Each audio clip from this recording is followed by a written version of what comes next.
না, এটা করতে গেলে ইতিহাসটা একটু জানতে হবে। 1986 সাল, আপনার মনে আছে হোপ 86 হয়েছে। সেই হোপ 86-এ একটা স্লোগান উঠেছিল, লতার গান আশার গান, জুড়াই জ্যোতি বোসের প্রাণ, জুড়াই জ্যোতি বোসের প্রাণ, তালে তালে বাজছে ব্যান্ড, গোর্খাল্যান্ড গোর্খাল্যান্ড। তারপরে গোর্খাল্যান্ডের ইস্যু নিয়ে তখন সুভাষ ঘিসিং জ্যোতিবাবুর সাথে মিটিং করলেন, বললেন আমাদের গোর্খাল্যান্ড দরকার, আমাদের পৃথক রাজ্য দরকার। জ্যোতিবাবু বললেন আমরা এটা মানছি না, এবং কেন্দ্রে তখন কংগ্রেস সরকারও এই জ্যোতিবাবুর যেটা বলেছিলেন সেটাকে মান্যতা দিলেন এবং বললেন কোনো অবস্থাতেই মানে উত্তরবঙ্গকে পৃথক রাজ্য হিসেবে হবে না। তাতে বাংলা ভাগের যে পরিকল্পনা ছিল সুভাষ ঘিসিংয়ের, সেই বাংলা ভাগের পরিকল্পনা নষ্ট হলো। এবার আপনার মনে আছে গোর্খা পার্বত্য পরিষদ 1988 সালে রাজীব গান্ধী তৈরি করেছিলেন, যাতে এই পাহাড়ের বঞ্চিত মানুষ, নিপীড়িত মানুষ, নিষ্পেষিত মানুষদের উন্নয়ন হয়।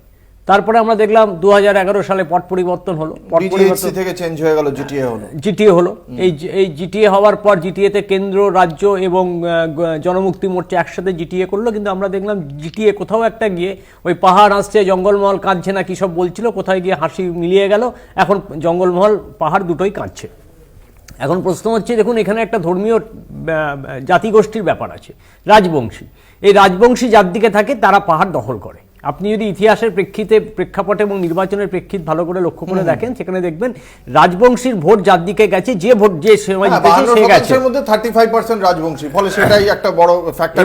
আমার বক্তব্য যে কেন এই ভোটটা বিজেপির দিকেই থেকে যাচ্ছে, এই ভোটটা বিজেপির দিকে থেকে যাচ্ছে, তার কারণ হচ্ছে যে নিশীথ প্রামাণিক, অনন্ত মহারাজ কি বলেছিলেন আপনার মনে আছে, এবং জন বার্লাও কি বলেছিলেন। এখন অনন্ত মহারাজ, জন বার্লাকে যারা উস্কানি দিচ্ছে সেই দলটার নাম ভারতীয় জনতা পার্টি। এবং খুব অবাক কাণ্ড আপনি দেখবেন, 2017 সালে পাহাড় যখন অগ্নিগর্ভ হচ্ছে, পুলিশের হাতে গ্রেপ্তারাতে এই বিমল তামাংরা, তারা কিন্তু রাজনাথ সিং তখনকার তৎকালীন স্বরাষ্ট্রমন্ত্রী, তার সাথে মিটিং করে এবং তাকে জিটিএ চেয়ারপারসন করে দেওয়া হয়। কে করেন? রাজনাথ সিং। অতএব পাহাড় সমস্যা সমাধানের জন্য, পাহাড়ে যে এত সমস্যা, চা থেকে শুরু করে সমস্ত সমস্যা সমাধানের দিকে না বিজেপি না তৃণমূল কংগ্রেসে ইচ্ছা আছে। 2016 সালে 40% রাজবংশী ভোট পেয়ে থাকে, 2016 সালে যখন ক্ষমতায় এলো, আপনার মনে আছে তৃণমূল কংগ্রেস আমাদেরকে হারিয়ে। এবং 2019 সালে সেই ভোট পার্সেন্টেজ 8% নেমে আসে তৃণমূল কংগ্রেসের, সেখানে বিজেপি পাচ্ছে 72% ভোট 2019-এ। অতএব এই সুভাষ ঘিসিং থেকে শুরু করে, বিমল তামাং থেকে শুরু করে, এই আপনি ধরুন আপনি দার্জিলিং এর কথাটা বেশি বলছেন। আমি কোচবিহার, আলিপুরদুয়ার, জলপাইগুড়িতে থাকতে চেয়েছিলাম, এবং সেখানেও একটা রাজবংশী ভোট আছে যেটা প্রায় 35%। কিন্তু আমার বক্তব্য হচ্ছে গিয়ে বিজেপি পাচ্ছে, তার মানে কি শুধুমাত্র এই বিভাজনের ভিত্তিতে? বিজেপি শুধু বিভাজনের ভিত্তিতে পায়নি। আমি আপনাকে বলি, বিজেপি তো একটা কাজ করেছে, যেখানে চা শ্রমিকদের জন্য যে চা শ্রমিকরা ভোট দেবে, আপনি দেখেছেন এখানে চা শ্রমিকদের কি হারে অনাহারে অপুষ্টির জন্য মৃত্যু হচ্ছে, এবং প্রতিদিন 15টা আজ অব্দি 2019 থেকে 2000 পেলাম না। আমি খুব একটা অনিন্দ, আমি বলতে পারছি না যে আপনি এই 5 বছরে কটা হয়েছে। এই 5 বছরে আমরা দেখেছি, মানে মেডিকেল কলেজ, আইআইটি, আইআইএম, না মেডিকেল না, আমি আইআইটি স্পেসিফিক একদম অনেক বেড়েছে, অনেক বেড়েছে। কটা হয়েছে? সম্ভবত 2014 এর আগে 9টা ছিল। সুভাষ সরকার এই মুহূর্তে 22টা আইআইটি রয়েছে, এই মুহূর্তে 22টা আইআইটি রয়েছে, 22টা হয়েছে। এই সুভাষ সরকারকে প্রশ্ন করেছিল কংগ্রেসের কুমার কেতকর রাজ্যসভায়, যে আইআইটি আইএম 5 বছরে কটা হয়েছে। মোদী বলেছিল না আমেরিকায়, বলেছিল 0। কটা ছাত্র ভর্তি হয়েছে, যদি স্কুল কলেজই না হয় তো ভর্তি হবে। দেখুন আমি নিজে বলছেন সেটা সম্পূর্ণ মিথ্যে। দেখুন আমি নিজে জানি না, কেন্দ্রীয় শিক্ষামন্ত্রী জানে না, উনি জানেন না। আমি নিজে যেগুলো জানি, কারণ এখানে যেটা ধানবাদে ছিল আইএসএম, সেটা আইআইটি হয়েছে। একটা নিজস্ব রণনীতি আছে, তো সেই রণনীতি এবং রণকৌশলের উপর নির্ভর করে ভারতীয় জাতীয় কংগ্রেস প্রার্থী দেয়। অতএব এই রণনীতি রণকৌশল সেটা কোনো অন্য দলের কোনো লোক বা অন্য দলের কোনো মুখপাত্র ঠিক করে দেবে না কিভাবে তারা প্রার্থী দেবে আর না দেবে। এখন উত্তরবঙ্গের বুকে আমরা এখানে সিপিএম এর সঙ্গে জোট করে লড়েছি, সিপিএম অনেক জায়গায় প্রার্থী দিয়েছে। ধরুন আমরা মুর্শিদাবাদে প্রার্থী দিইনি, বহরমপুরেও সিপিএম প্রার্থী দেয়নি। কিছু কিছু জায়গায় আমাদের কিন্তু জোটটা হয়েছে বা সিপিএম এর সাথে, খুব ভালোভাবে বুঝুন। সিপিআই ফরওয়ার্ড ব্লক, ওদের সঙ্গে কিন্তু জোট হয়, সেখানে ফরওয়ার্ড ব্লকে নেপাল মাহাতোর এগেন্স্টে ফরওয়ার্ড ব্লক প্রার্থী দিয়েছে, আবার সিপিআই অনেক জায়গায় প্রার্থী দিয়েছে। এখন সিপিএম এর সাথে আমাদের যে কৌশলগত কারণে আমাদের তো লক্ষ্য একটাই, বাংলা থেকে তৃণমূল এবং ভারতবর্ষ থেকে বিজেপিকে সরানো। সেই জায়গায় আমরা নিজেদের মধ্যে একটা সিট অ্যাডজাস্টমেন্ট বা আসন সমঝোতা করেছি। এটা কিন্তু জোট, এটা তো প্রত্যেকবারই বন্ধুত্বপূর্ণ প্রতিদ্বন্দ্বিতা। এবার একটা হয়তো সিট অ্যাডজাস্টমেন্টের নামে দুজন আলাদা লড়বেন। কিন্তু যদি 2019 দেখা যায়, আপনাদের ভোট ছিল 1.85% আর ফরওয়ার্ড ব্লকের ভোট ছিল 3.07%-এর আশেপাশে, তারপরেও মানে সব মিলিয়ে 5%ও গোটা হচ্ছে না। তাহলে সেক্ষেত্রে হয় আপনারা বা ফরওয়ার্ড ব্লক বা এই আসনটা ফরওয়ার্ড ব্লককেই বা কেন ছাড়া গেল না?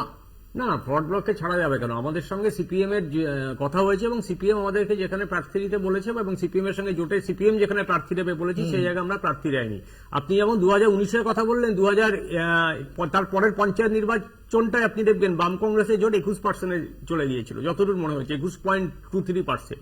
অতএব ভোট পার্সেন্টেজ কমে, ভোট পার্সেন্টেজ বাড়ে। এবার লড়াইটা হচ্ছে কেন্দ্রে বিজেপির বিরুদ্ধে ভারতের জাতীয় কংগ্রেসের লড়াই। নিশ্চয়ই ফরওয়ার্ড ব্লক, সিপিএম, সিপিআই বা তৃণমূল কংগ্রেস এখানে তো সরকার ফর্ম করবে না। সরকার যদি ফর্ম করে কংগ্রেস এবং সহযোগী দল বা ইন্ডিয়া জোটের সঙ্গে যারা যারা আছে তাদের সঙ্গে, স্বভাবতই কারণ এই ভারতবর্ষের কংগ্রেসকে অস্তিত্ব লড়াই না, এটা হচ্ছে নরেন্দ্র মোদী যে ভারতবর্ষকে শেষ করে দেওয়ার পরিকল্পনা করছে তার বিরুদ্ধে লড়াই। তা পশ্চিমবঙ্গের অনেক জায়গাতেই আমরা ক্যান্ডিডেট দিয়েছি, অনেক জায়গায় ক্যান্ডিডেট দিতে পারিনি, আমাদের সংগঠন দুর্বল বলে আমরা দিতে পারিনি। কিন্তু কংগ্রেস সংগঠন কোথায় দুর্বল কোথায় শক্তিমান সেটা তো একমাত্র ভারতের জাতীয় কংগ্রেস ঠিক করবে, অন্য কেউ ঠিক করবে না। আমি আসবো সিপিআই এর কাছে। প্রদীপ্তর একটা কথা উত্তর দিয়ে দিই।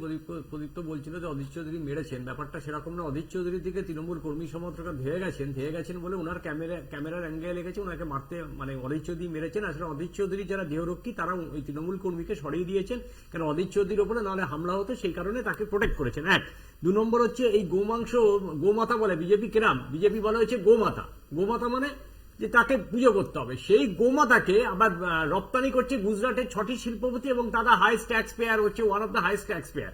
অর্থাৎ বিজেপির দেখুন কত ধরনের বিচারিতা, একবার বলছে গোমাতা, একবার বলছে ট্যাক্স পেয়ার। তাহলে যে গোমাতাকে নিয়ে তারা ব্যবসা, মানে মা বলে পুজো করছে, তাকে নিয়ে আবার ব্যবসা করছে। আর আপনার মনে আছে কৈলাস বিজেপি একটা সময় বলেছিল ধুতি বললে, আপনার মনে আছে একটা সময় ধুতি বললে কি হতো আপনি জানেন, যে ধুতি বললে নাকি বাংলাদেশি, আর সরস্বতী পুজোর দিন দই চিড়ে খেলে নাকি বাংলাদেশি হয়। অর্থাৎ বিজেপি যে বাঙালি বিদ্বেষী, বাংলা বিদ্বেষী, এটা কিন্তু বারবার প্রমাণিত এবং এই প্রমাণ হয়েছে বারবার বহু তথ্যে বহু কথায়। এবং আমার মনে আছে, মানে আমাদের সর্বজন বিদিত এবং সর্বশ্রদ্ধেয় ঠাকুর রামকৃষ্ণ, ওদের কাছে রাম আছে, আমাদের কাছে রামও আছে, কৃষ্ণ আছে, রামকৃষ্ণ দুজনে আছে। তারা তিনি ইসলাম ধর্ম গ্রহণ করেছিলেন এবং অর্থাৎ রামকৃষ্ণ বড় বৈজ্ঞানিক, বাঙালি বা বাংলার সিংহাসনে যিনি বিরাজ করেন সেই রামকৃষ্ণ, সারদা মা, বিবেকানন্দ, তারা কোনোদিন বলেনি কি খাবেন কি যাবেন এবং কি খাবেন কি পড়বেন কি দেখবেন, সমস্ত তার ব্যক্তিগত ব্যাপার। এবং ভারতের সংবিধান আর্টিকেল 21 নম্বর দ্বারা সেখানে পরিষ্কার বলা আছে যে লিবার্টির প্রশ্নে মানুষ তার ব্যক্তিগত চিন্তা, ব্যক্তিগত উপলব্ধিকে কাজে লাগাবে এবং মানুষ কি পড়বে সেটাও তার ব্যক্তিগত ব্যাপার। ভারতবর্ষের প্রধানমন্ত্রী নরেন্দ্র মোদী ঠিক করে দেবেন না যে বাঙালি মাছ খাবেন কি মাছ খাবেন না। আর অভিষেক বন্দ্যোপাধ্যায় নিশীথ প্রামাণিকের কথা বলছিলেন, নিশীথ প্রামাণিক জিতলো বা কি হারলো তাতে কি আছে, ওনার তো পিসি মুখ্যমন্ত্রী আছে, উনি কেন মাছ খাওয়া থেকে বিরত থাকতে হবে নিশীথ প্রামাণিক জিতলে। আর রাজস্থান মধ্যপ্রদেশে ডিম খাওয়া মাছ খাওয়া বন্ধ করে দেওয়া হয়েছে এবং সেখানে আজকে বিজেপি যদি আবার নতুন করে ক্ষমতায় আসে এই বাঙালি সত্তাকে হত্যা করার একটা পরিকল্পনা করবে। আমরা ইতিমধ্যে না, তার আগে যেটা নিয়ে বিতর্ক হচ্ছিল সেটা নিয়ে একটু বলে দিই সংক্ষেপে, সময় খুব কম। হ্যাঁ, যখন রাম মন্দির হয়েছে তারপরেও 40% কিন্তু বিজেপির ভোট, হিন্দু ভোট আসে। এখন হিন্দু ভোটটা কি করে আসবে, এখন বিজেপির সেটাই মাথা ব্যথা। যখন হামিদ আনসারি আপনার উপরাষ্ট্রপতি এবং আব্দুল কালাম আজাদ যখন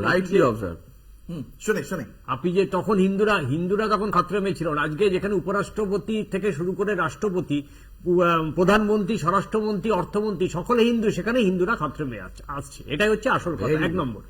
হ্যাঁ সত্যি দাদা, অসামান্য একটা বিশ্লেষণ করলে। আচ্ছা, আমি এটা নিয়ে পরে আলোচনা করবো, বলে না একটু প্লিজ শেষ করে নি। এবার দেখুন, আপনার মনে আছে হাসান ইমরান, এই লোকটা রাজ্যসভার মেম্বার হয়েছিল, সিমির সদস্য ছিলেন এবং তাকে তৃণমূল কংগ্রেস পাঠিয়েছিল, যেখানে বারবার স্বরাষ্ট্র মন্ত্রক তাকে রিপোর্ট করে পাঠিয়েছিল যে হাসান ইমরানের সাথে সিমির একটা যোগাযোগ আছে, একে পাঠাবেন না। তারপরেও তৃণমূল কংগ্রেস সরায়নি। অতএব সন্ত্রাসবাদীর সঙ্গে ভারতীয় জনতা পার্টি পুলওয়ামা কাণ্ডে আমরা দেখেছি যে বিজেপির নেতাকে নিঃশর্ত মুক্তি দেওয়া হচ্ছে, পুলিশ অফিসারকে নিঃশর্ত মুক্তি দেওয়া হচ্ছে। আমরা কি দেখেছি, আমরা দেখেছি সংসদে হামলা দেখেছি, আমরা পুলওয়ামা দেখেছি, আমরা উড়ি দেখেছি, আমরা কান্দাহার হাইজ্যাক দেখেছি। অতএব ভারতীয় জনতা পার্টি এবং তৃণমূল কংগ্রেস এই সন্ত্রাসবাদের ধারক এবং পোষক।